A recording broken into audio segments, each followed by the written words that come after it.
নমস্কার, আপনারা দেখছেন আপডেট বাংলা। খবরের প্রথমে দেখে নেব আজকের সংবাদ শিরোনাম। রাধাকামের মন্তব্যে বিতর্ক, শুভেন্দু অধিকারীর এনআইতে গ্রেপ্তারির দাবি। নন্দীগ্রামে থেকে ভবানীপুরে জেতা সহজ, কোন অঙ্ক কষে এমনটা বলছেন শুভেন্দু। দীর্ঘমেয়াদী কিছু বদল চাইছি, কারো পদত্যাগ না, মমতাকে চিঠি অপর্ণাদের।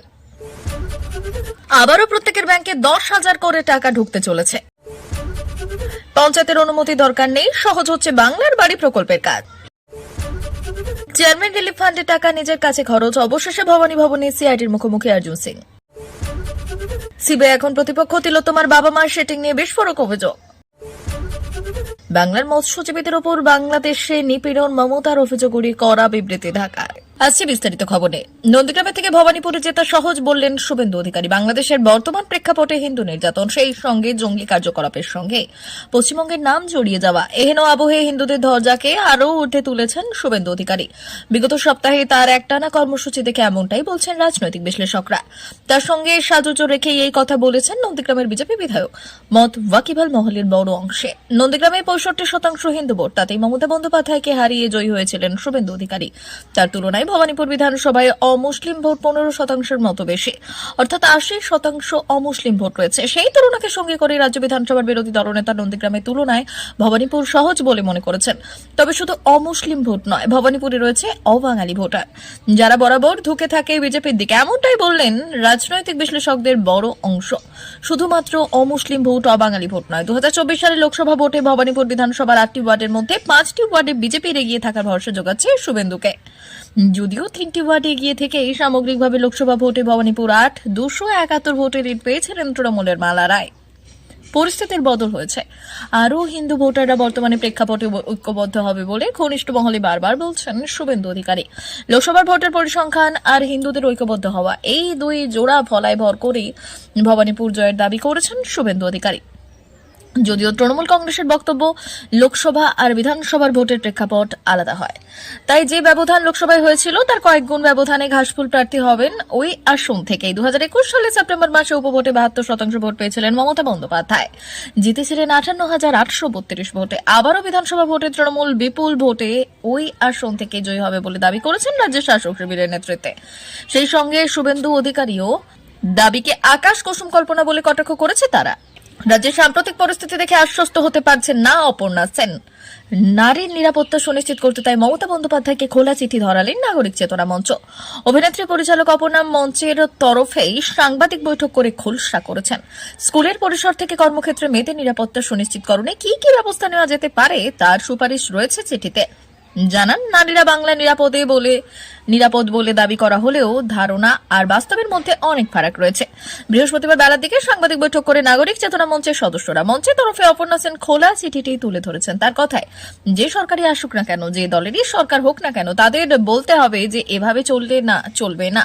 আমরা পরিকাঠামোগত পদ্ধতিগত দীর্ঘমেয়াদী কিছু বদল চাইছি, যাতে নারীদের নিরাপত্তা সুনিশ্চিত করা সম্ভব হয়। নবান্ন মুখ্যমন্ত্রী তো বটেই, রাজ্য সরকারের বিভিন্ন দপ্তরকেও এই চিঠি দেওয়া হয়েছে বলে জানিয়েছেন অপর্ণা। সমাজের সচেতন নাগরিকরা, অভিনেতা, পরিচালক, শিল্পী, সমাজকর্মী, আইনজীবী, চিকিৎসকরা ওই চিঠি লিখেছেন বলে জানিয়েছেন অভিনেত্রী পরিচালক। তার আশা, পশ্চিমবঙ্গ যেন দেশের মধ্যে সত্যি সত্যি নিরাপদ রাজ্য হয়ে ওঠে। শিক্ষা, স্বাস্থ্য, পুলিশ প্রশাসন, পরিবহন সহ সব দপ্তরেই চিঠি দিচ্ছে নাগরিক চেতনা মঞ্চ। পরিষ্কার করে মঞ্চের তরফে বুঝিয়ে দেওয়া হয়, তারা কারো পদত্যাগ চাইছে না, শুধু প্রশাসন যেন নাগরিকদের দাবিগুলি মেনে নেয়, তাহলে এই রাজ্য নারীদের জন্য মঙ্গলজনক। সংগঠনের তরফে অপর্ণা জানিয়েছেন, পুলিশ যেখানে কাজ করে সেখানেও মেয়েরা রয়েছে, তাদের জন্য ভালো পরিবেশ থাকা দরকার। মেয়েরা যাতে নিরাপদে এক জায়গা থেকে অন্যত্র যেতে পারে, তার জন্য পরিবহন বিভাগকেও কিছু সংশোধন ঘটানোর পরামর্শ দেওয়া হয়েছে।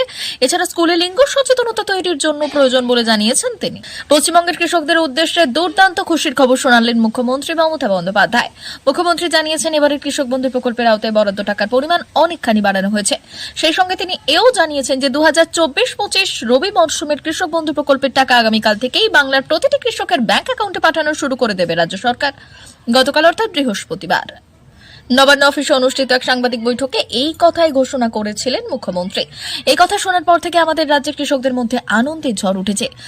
গতকালের ওই বৈঠকে মুখ্যমন্ত্রী জানিয়েছিলেন যে 2024-2025 সালের রবি শস্য মরশুমের জন্য কৃষক বন্ধু প্রকল্পের আওতায় থাকা 1,08,95,000 কৃষকদের জন্য মোট 2,993 কোটি টাকা বরাদ্দ করেছে রাজ্য সরকার, যা আগামীকাল থেকে তাদের ব্যাংক অ্যাকাউন্টে সরাসরি পাঠিয়ে দেওয়া হবে।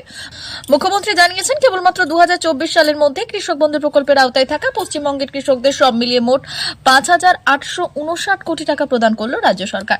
তিনি এও জানিয়েছেন যে 2019 সাল থেকে শুরু করে চলতি বছর অর্থাৎ 2024 সাল পর্যন্ত কৃষক বন্ধু প্রকল্পের আওতায় থাকা এই রাজ্যের ভাগচাষী, কৃষক ও বর্গাদার সবাইকে মিলিয়ে মোট 21,134 কোটি টাকা অর্থ সাহায্য প্রদান করেছে রাজ্য সরকার। এই 21,134 টাকার পুরোটাই রাজ্য সরকারের রাজকোষ এবং ব্যয় করা হয়েছে। এতে কেন্দ্রীয় সরকারের কোনো রকম অবদান নেই। কেবলমাত্র কৃষক বন্ধু প্রকল্পের টাকার পরিমাণ বাড়ানোর কথাই নয়, সেই সঙ্গে শস্য বীমা প্রকল্পের টাকা বাড়ানোর কথাও জানিয়েছেন মুখ্যমন্ত্রী।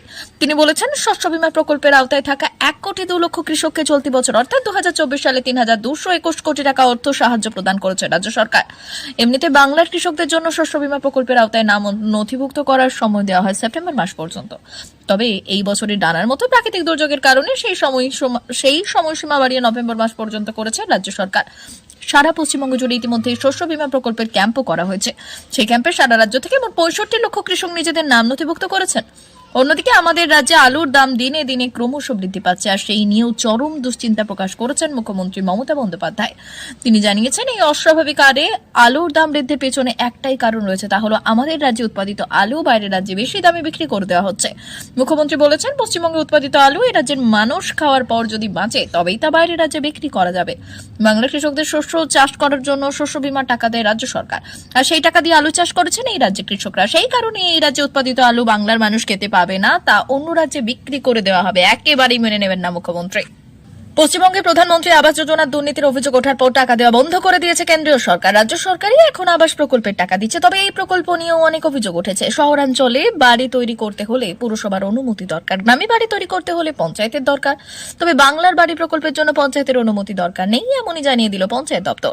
বাংলার বাড়ি প্রকল্পের সুবিধা পাওয়ার আশায় প্রতিদিন পঞ্চায়েত দপ্তরে ভিড় জমাচ্ছেন বহু মানুষ। এই পরিস্থিতিতে পঞ্চায়েত দপ্তর জানিয়ে দিল, বাংলার বাড়ি প্রকল্পের জন্য অনুমতি দরকার নেই। রাজ্য সরকার যেহেতু বাংলার আবাসের প্রকল্পের টাকা দিচ্ছে, এই কারণে বাংলার বাড়ি প্রকল্পের যে বাড়িগুলি তৈরি হবে সেখানে রাজ্য সরকারের লোগো থাকবে। গত বছর থেকেই বাংলার বাড়ি প্রকল্পের কাজ শুরু করার উদ্যোগ নিয়েছে রাজ্য সরকার। প্রথম কিস্তির টাকা দেওয়ার মাধ্যমে বাড়ি তৈরির প্রাথমিক কাজ শুরুও হয়ে গিয়েছে। কেন্দ্র সরকারের বিরুদ্ধে বাংলার বিভিন্ন প্রকল্পে বাড়ি তৈরির বঞ্চনার অভিযোগে সরব হয়েছে রাজ্য সরকার। এবার আবাস প্রকল্পেও কেন্দ্রীয় বঞ্চনার অভিযোগে সরব হয়েছে। নবান্ন সূত্রে জানা গিয়েছে, বাংলার বাড়ি প্রকল্পে এখনো পর্যন্ত 12 লক্ষ মানুষকে আর্থিক সাহায্য করা হয়েছে। নবান্ন সূত্রে খবর, উত্তর 24 পরগনায় এখনো পর্যন্ত বাংলার বাড়ি প্রকল্পে 56,000 আবেদনকারীর ব্যাংক অ্যাকাউন্টে প্রথম দফায় 60,000 টাকা করে দেওয়া হচ্ছে। আরও অনেকেই এই প্রকল্পের আবেদনও জানাচ্ছেন। বিভিন্ন জেলা থেকে অভিযোগ আসছে, পাকা বাড়ি থাকা সত্ত্বেও অনেকেই বাংলার বাড়ি প্রকল্পের সুবিধা পাচ্ছেন, অথচ প্রকৃত দরিদ্র পরিবারগুলি এই প্রকল্পের সুবিধা পাচ্ছেন না। সরাসরি পঞ্চায়েতকে বাদ দিয়ে রাজ্য সরকারের বিশেষ দল বাংলা আবাস প্রকল্পে আবেদনকারীদের আর্থিক অবস্থা নিয়ে সমীক্ষা চালাচ্ছে। এই সমীক্ষার ভিত্তিতেই তালিকা তৈরি করা হচ্ছে। বাংলার বাড়ি প্রকল্পে দুর্নীতির অভিযোগ নিয়ে রাজ্য সরকারের বিরুদ্ধে সরব বিরোধী দলগুলি। তবে শাসক দল এবং রাজ্য সরকার এই অভিযোগ অস্বীকার করেছে।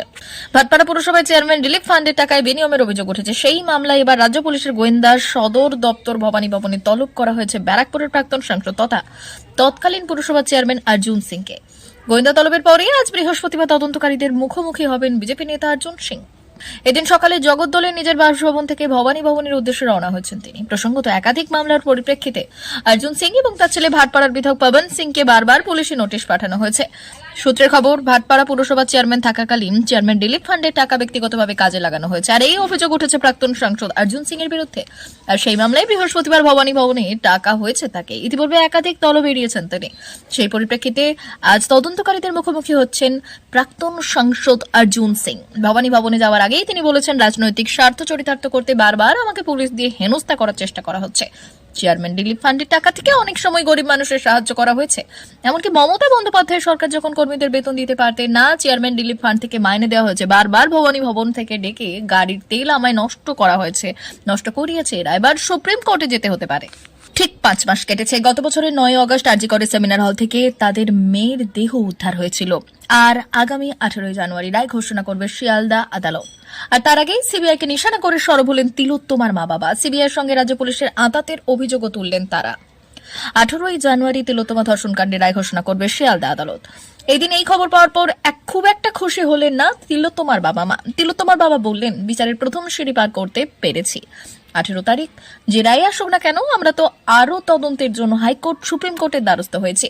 এর পেছনে যারা যারা যুক্ত সবাইকে সামনে এনে শাস্তি চাই। সেটা সিবিআই আনবে না, অন্য কেউ আনবে, তা আদালত দেখবে। আমরা আর সিবিআই এর কাছে দরবার করব না, যা করার আদালতের কাছেই করব। তারা সিবিআই তদন্তের দাবি করেননি জানিয়ে তিলোত্তমার বাবা বললেন, সিবিআই এখন আমাদের প্রতিপক্ষ মনে করতে পারে, এরকমই পরিস্থিতি তৈরি হয়েছে। আমাদের প্রশ্নের সঠিক উত্তর দিচ্ছে না। আমরা কখনো সিবিআই যাইনি, আমরা আদালতের কাছে ভালো তদন্তকারী সংস্থা চেয়েছিলাম, আদালতের উপর নির্ভর করেছিলাম। আদালত ভালো মনে করেছে, সিবিআই কে দিয়েছে। আদালত জানিয়েছে সিবিআই ভালো কাজ করছে না। সিবিআই চার্জশিট নিয়ে ক্ষোভ প্রকাশ করে তিনি বললেন, আদালতের সামনে যেসব স্ট্যাটাস রিপোর্ট দিয়েছে সিবিআই, তাতে অবাক হয়েছিল সুপ্রিম কোর্টের বিচারপতিরা। কেউ বলেছিলেন 30 বছরের কর্মজীবনে এমন দেখিনি, কিন্তু চার্জশিট দেওয়ার সময় তার প্রতিফলন দেখা যায়নি।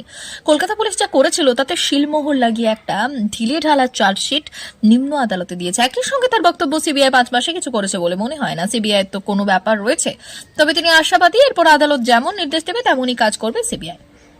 রাজ্যের বিরোধী দলকে পাশে পেয়েছেন জানিয়ে তিলোত্তমার বাবা বলেছেন, রাজ্যের বিরোধী দল বিজেপি আমাদের সাহায্য করেছে, প্রথম দিন থেকেই আমাদের সঙ্গে রয়েছে, ডাকলেই সহযোগিতা পায়।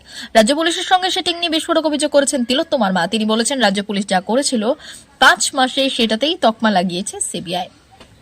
ধৃত সিভিক ভলেন্টিয়ার একাদশী সেটাই প্রমাণ করেছে, কিন্তু আমরা মনে করি ওই সিভিক ভলেন্টিয়ার একা কিছুতেই এই কাজ করতে পারে না। হাসপাতালে কেউ যুক্ত না থাকলে বাইরে থেকে একজন এসে ধর্ষণ খুন করে চলে যাবে, এটা কেউ বিশ্বাস করবে না। আমাদের মনে হচ্ছে সেটিং হয়ে সিবিআই কে চার্জশিট দিতে দিল না। সিবিআই তদন্তে তিলোত্তমার বাবা মার অনাস্থা নিয়ে দিন 2 আগে তৃণমূলের রাজ্য সম্পাদক কুণাল ঘোষ মন্তব্য করেছিলেন, কিছু লোকের কথায় ধারাবাহিকভাবে বিভ্রান্ত হচ্ছেন তিলোত্তমার বাবা মা। তিনি বলেছিলেন, মৃতার বাবা মার প্রতি পূর্ণ শ্রদ্ধা এবং সমবেদনা রেখেও বলছে, তারা কিছু লোকের কথায় ধারাবাহিকভাবে বিভ্রান্ত হচ্ছেন। কলকাতা পুলিশ 24 ঘন্টার মধ্যেই ধরল।